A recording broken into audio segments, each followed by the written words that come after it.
Et Guinéens, mes chers compatriotes, hier 22 janvier 2020, nous avons appris avec inquiétude et dégoût l'incendie apparemment volontaire qui a calciné plusieurs véhicules au lieu dit la casse de Madina. Au nom des militantes et militants du PDN, nous condamnons avec vigueur cet acte à la fois crapuleux et dangereux, visant à fragiliser l'unité de notre nation. Il est perpétré au moment où de profondes différences sont enregistrées entre deux entités. Ceux qui défendent contre les lois, contre le bon sens et contre la stabilité du pays, le projet d'un changement de constitution qui a été le référentiel ces 10 dernières années d'un consentement quasi général, d'une part, et ceux qui, soucieux de la stabilité du pays, s'opposent à tout changement permettant d'aboutir à l'aventurisme bricolé de la perpétuation d'un pouvoir absolu au sommet de l'État. De cette tentative de changement à la hussarde, n'ayant aucune chance de prospérer, l'on assiste à présent à la fixation de la date d'élection législative, conçue à la base comme frauduleuse et hautement corrompue. Les braves citoyens de Guinée, comprenant ces manœuvres, y sont également opposés, je dirais même hostiles.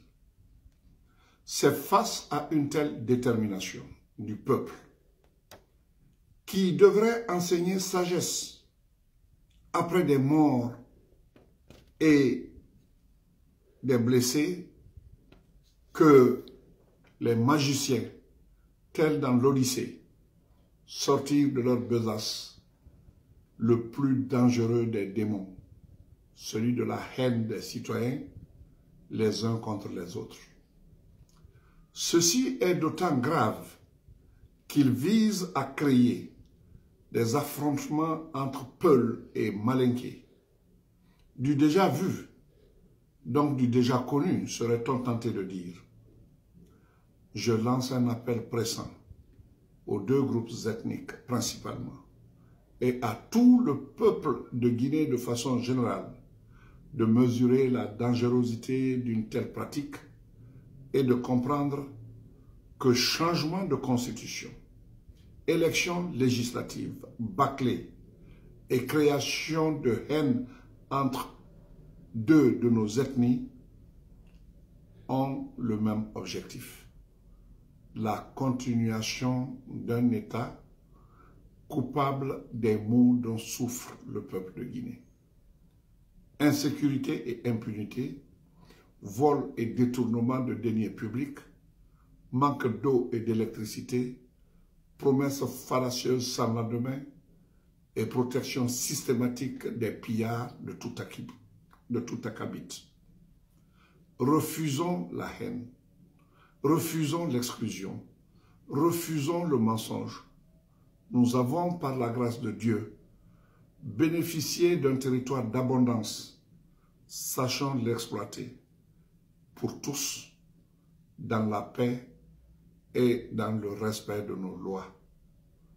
L'abandon de soi, de son amour propre, de son ego étriqué, en est le prix.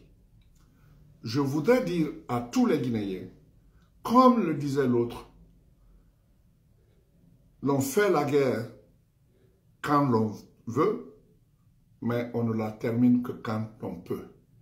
Cela veut dire qu'on sait quand on commence, on ne sait jamais quand est-ce qu'on finira. Que Dieu nous préserve de tout cela, que Dieu nous guide vers les vertus individuelles qui conduiront le peuple à la prospérité de tous.